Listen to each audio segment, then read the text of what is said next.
Vaksinasi COVID-19 di Makassar belum juga berhenti. Vaksinasi masih terus digenjot agar capai target dan ciptakan kekebalan kelompok. Lansia kini jadi salah satu yang diprioritaskan.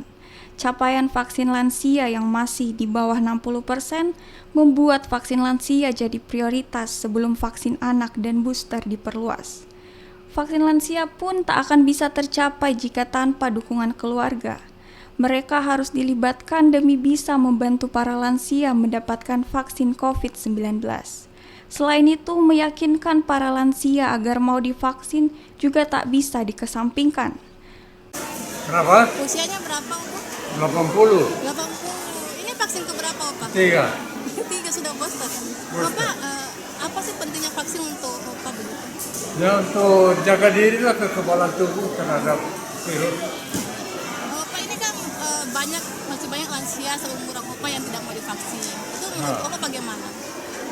Seharusnya diikut demi menjaga sesama bangsa dan bangsa jadi sehat. Mama, Mama. Iya. Usianya Mama berapa, Mbak?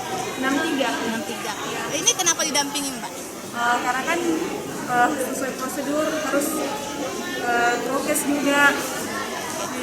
Sebagai anak sendiri, menurut Mbak apa sih pentingnya vaksinasi untuk orang tua? Karena kan untuk lansia lebih rentan, Mbak ya.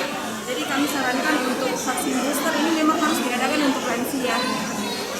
Vaksin lansia di Makassar sendiri baru mencapai sekitar 50% dari target 60% dari pemerintah pusat. Vaksin lansia pun berupaya untuk digenjot setidaknya hingga Februari sesuai target Pemkot Makassar. Nila Rustam, Kompas TV.